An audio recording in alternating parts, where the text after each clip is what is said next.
ॐ अज्ञानतिमिरन्धस्य ज्ञानञ्जनशलाखया चक्षुरुन्मिलितं येन तस्मै श्रीगुरुवे नमः। नमो ॐ विष्णुपादाय कृष्णप्रेष्ठाय भूतले श्रीमते भक्तिवेदान्तस्वामिन् इति नामिने। नमस्ते सरस्वते देवे गौरवाणी प्रचारिणे निर्विशेषा शून्यवादी पाश्चात्य देशतारिणे। जय श्री कृष्ण चैतन्य प्रभु नित्यानंद श्री अद्वैत गदाधर श्रीवासदि गौर भक्तवृंद। हरे कृष्णा कृष्ण कृष्णा हरे हरे, हरे राम राम राम हरे हरे। हरे कृष्णा।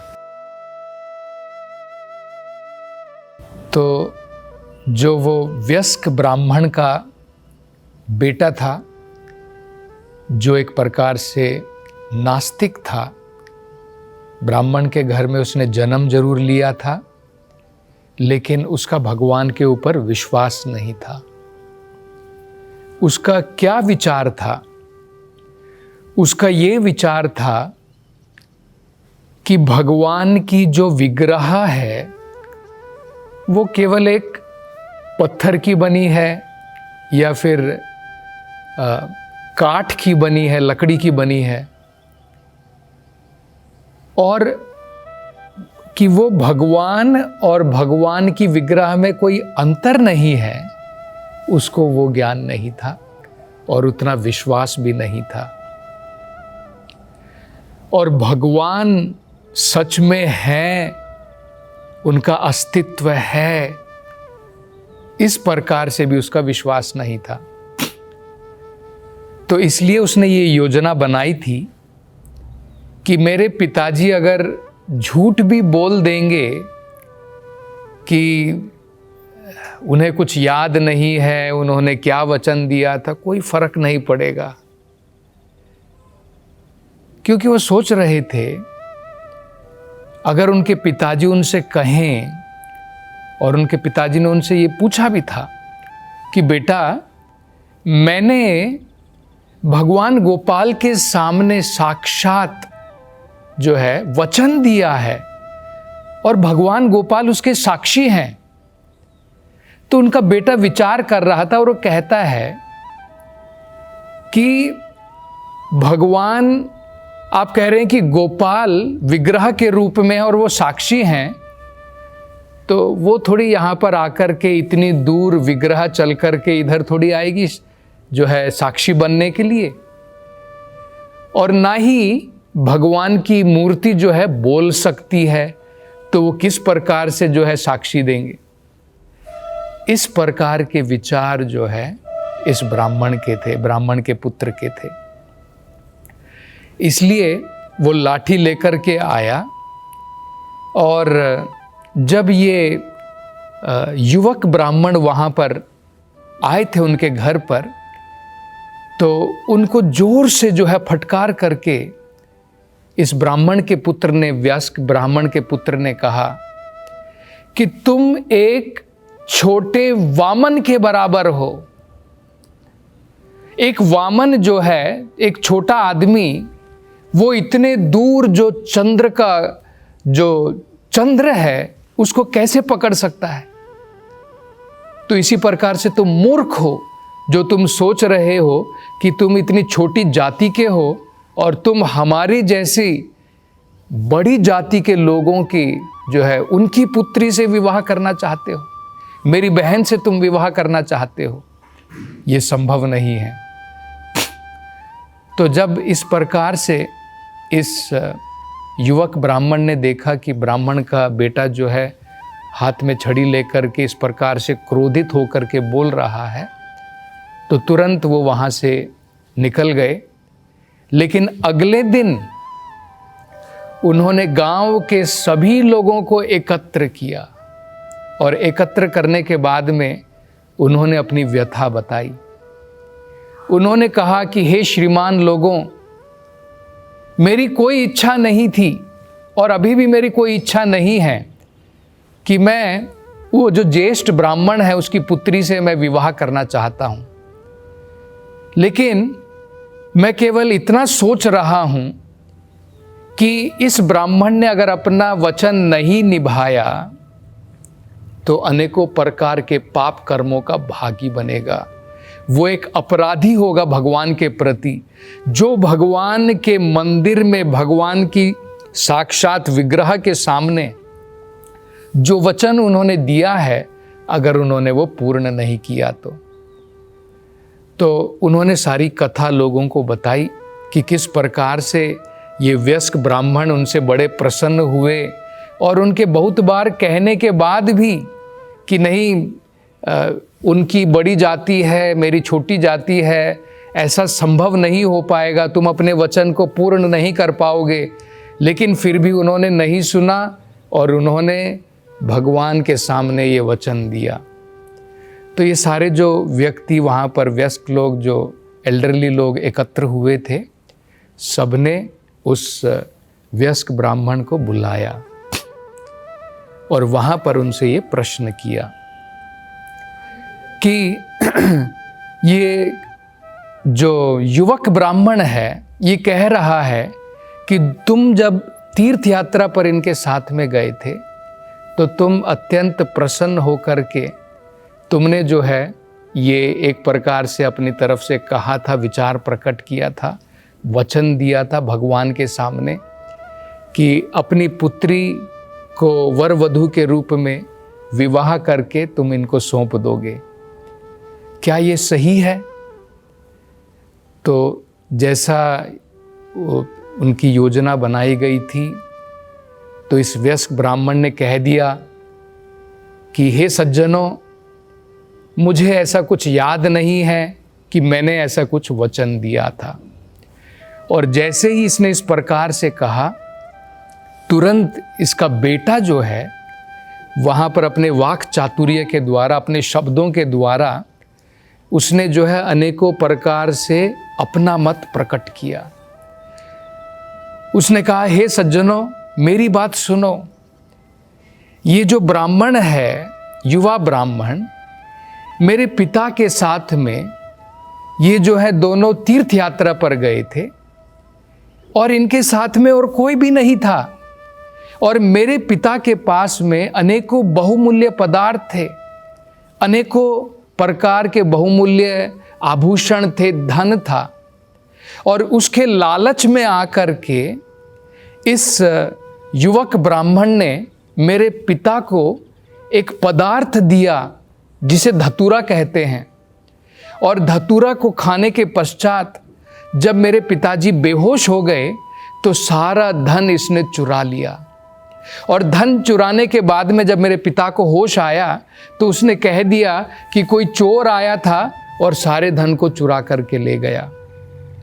और इसी प्रकार से धन की लालच के कारण अब ये चाहता है कि मेरी बहन से शादी करे, उससे विवाह करे, ताकि जो भी हमारा सब धन है वो सब इसको प्राप्त हो जाए। तो इसके कारण ये इस प्रकार की कथा बता रहा है।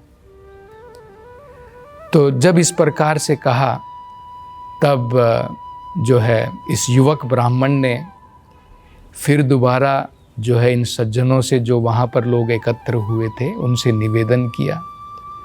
उनसे कहा कि ये जो ब्राह्मण का पुत्र है ये झूठ बोल रहा है, और जो इनके पिता हैं, क्योंकि इस पुत्र ने और उस ब्राह्मण की पत्नी ने, दोनों ने एक प्रकार से अपने जो है उनके ऊपर, वयस्क ब्राह्मण के ऊपर दबाव बना के रखा है कि अगर तुम हमारी बात को नहीं मानोगे तो हम आत्महत्या कर लेंगे।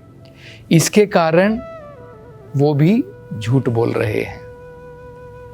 तो अगर आप चाहते हैं कि क्योंकि वहाँ पर जब मैंने भगवान के पास में ये साक्षी किया था, तो मैंने भी भगवान से प्रार्थना की थी कि जब आपकी ज़रूरत पड़ेगी तो मैं आपको साक्षी के रूप में जो है बुलाऊंगा, तो आप कृपा करके मेरे साक्षी बनिए। और इसलिए मैं चाहता हूँ कि अगर मैं साक्षी के रूप में गोपाल जी को यहाँ पर बुलाऊं तो क्या इनको ये मंजूर है, क्या इनको ये स्वीकृत है कि वो अपनी बेटी जो है या ये अपनी बहन मुझे प्रदान करेंगे। तो सभी जितने भी वहाँ पर सज्जन लोग थे, वयस्क लोग थे, उन्होंने सबने कहा कि ये तो बिल्कुल सही है कि अगर भगवान स्वयं आकर के साक्षी देते हैं और यहाँ पर आकर के भगवान कहते हैं कि इस ब्राह्मण ने इस प्रकार का वचन दिया था, तो उससे बड़ा जो है हमको प्रूफ क्या मिल सकता है, उससे बड़ा साक्षी क्या हो सकता है। तो वो जो वयस्क ब्राह्मण था वो तुरंत प्रसन्न हो गया, क्योंकि उसकी इच्छा भी उसी प्रकार की थी।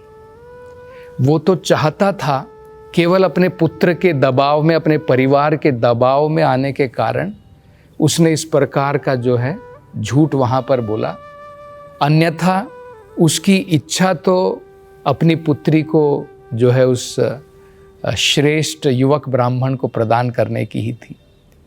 तो जब उसके मन के अंदर में इस प्रकार की इच्छा जागृत हुई तो उसने भगवान से भी प्रार्थना की कि भगवान कृपा करके मेरे वचन को आप रखिए, उसका सम्मान कीजिए, और मैं आपसे प्रार्थना करता हूँ कि साक्षी के रूप में कृपा करके यहाँ पर आप जरूर आइए।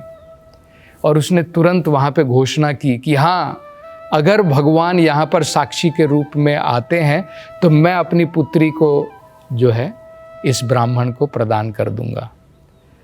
और जो उसका बेटा था उसने भी ये शर्त खुशी खुशी मान ली, क्योंकि उसके अनुसार क्या था कि भगवान ना तो यहाँ पर आने वाले हैं और ना, क्योंकि भगवान मूर्ति के रूप में, विग्रह के रूप में है, ना ही वो साक्षी बन करके कुछ बोलेंगे, क्योंकि वो तो एक मूर्ति के बराबर मात्र है।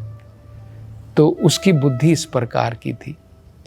तो ये भगवान की योजना के अनुसार अब भगवान ने जो है इन सभी के सभी लोगों से ये मनवा लिया कि अगर भगवान वहाँ पर साक्षी के रूप में आएंगे तो ब्राह्मण जो है अपनी पुत्री प्रदान करेगा।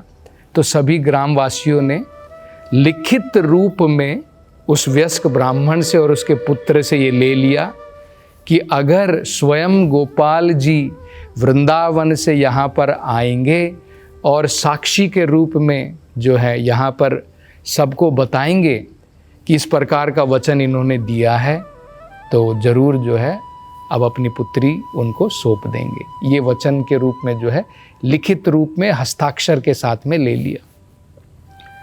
तो अब ये युवक ब्राह्मण जो है वृंदावन की तरफ चल दिए और वहाँ पर पहुँचने के बाद में गोपाल जी की विग्रह के सामने भगवान से प्रार्थना करने लगे और उन्होंने सारी कहानी जो है भगवान को वहाँ पर बताई और भगवान से निवेदन किया कि भगवान, जैसे मैंने आपसे कहा था कि जब ज़रूरत पड़ेगी तो आप कृपा करके साक्षी के रूप में आप ज़रूर आइए।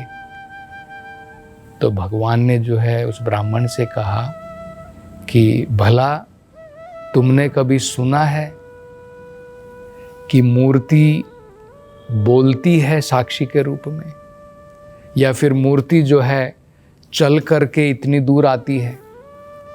तो उसने कहा कि भगवान, आप अभी मेरे से वार्तालाप कर रहे हैं, एक विग्रह के रूप में ही है। अगर आप वार्तालाप कर सकते हैं, आप बोल सकते हैं, अगर मूर्ति बोल सकती है तो मूर्ति चल भी सकती है। तो क्योंकि भगवान कह रहे थे कि अगर चाहिए तो उस सभा में आप जो है तुम वापस जाओ और उस सभा में जाकर के कहो कि भगवान साक्षी के रूप में प्रकट होंगे, और जब तुम कहोगे कि भगवान साक्षी के रूप में प्रकट होंगे तो मैं वहाँ पर अपनी चतुर्भुजा रूप में प्रकट होऊंगा, विष्णु के रूप में, और वहाँ पर तुम्हारा साक्षी प्रदान करूँगा। क्योंकि भगवान परमात्मा के रूप में सब जगह विराजमान है। तो उस रूप में भगवान ने कहा मैं प्रकट होकर के वहाँ पर कहूँगा। तो उन्होंने कहा नहीं भगवान, आपको इसी विग्रह के रूप में ही आना है।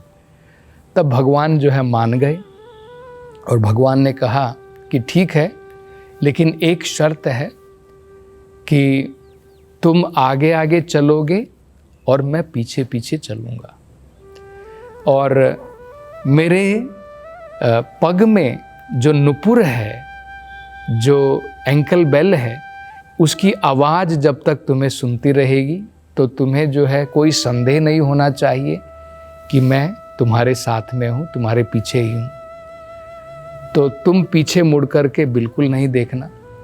जिस भी जगह पर तुम पीछे मुड़ कर के देखोगे, मैं वहीं पर विग्रह के रूप में स्थापित हो जाऊंगा। फिर उससे आगे मैं नहीं चलूंगा।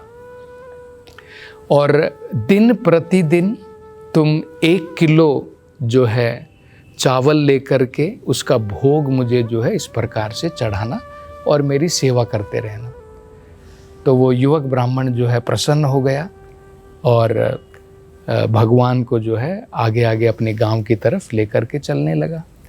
तो ब्राह्मण आगे जा रहे हैं और भगवान जो है विग्रह के रूप में पीछे पीछे चल करके आ रहे हैं। तो दिन प्रतिदिन जब तक वो गांव तक पहुँचे, रोज़ ये ब्राह्मण जो है 1 किलो का भोग भगवान को वहाँ पर पका करके चढ़ाता था। तो इस प्रकार से चलता रहा। तो जब भगवान जो है उस गांव के पास में वो पहुँच गए, तब इस ब्राह्मण ने सोचा कि अब तो भगवान यहाँ पर आ गए हैं और अगर अब मैं भगवान को मुड़ कर के देख लूँ तो भी कोई प्रॉब्लम नहीं है, कोई संकट नहीं है, क्योंकि मैं अब इस गांव के अंदर में आ गया हूँ। तो अब मैं गांव के लोगों को जा कर के यहाँ पर बुलाऊंगा। तो भगवान अगर इस जगह पर स्थापित भी रहे तो अब कोई कष्ट नहीं है। ऐसा सोच करके उस ब्राह्मण ने जो है भगवान की तरफ देखा और जैसे ही भगवान की तरफ देखा तो भगवान ने कहा कि अब मैं यहीं पर स्थापित हो जाऊंगा, तुम सारे गांव वालों को लेकर के इधर आ जाओ। तो सबको जो है उधर बुलाया और जैसे ही सब लोग उधर आए, सब आश्चर्यचकित थे कि किस प्रकार से भगवान की विग्रह वृंदावन से लेकर के यहाँ पर आई थी। और जब सब लोग वहाँ पर एकत्र हो गए, सब लोगों के सामने भगवान ने जो है साक्षी के रूप में वहाँ पर प्रूफ दिया कि किस प्रकार से इस ब्राह्मण ने, व्यस्क ब्राह्मण ने ये वचन दिया था। और जब भगवान ने इस प्रकार से कहा तो ब्राह्मण ने जो है अपनी पुत्री को सौंप दिया और इनका जो है विवाह हुआ। और बाद में भगवान वहीं पर स्थापित हो गए और इन 2 ब्राह्मणों ने मिल कर के उस विद्यानगर जो जगह है राजमंड्री के जो पास में आती है, वहाँ पर भगवान की सेवाएं चलती रही। और बाद में यही मंदिर जो है वहाँ के उड़ीसा के राजा के कहने पर भगवान जो है उड़ीसा पहुँचे और साक्षी गोपाल के नाम से आज भी ये मंदिर अत्यंत विख्यात है। तो आगे की कथा हम अगली कथा में करेंगे। हरे कृष्णा।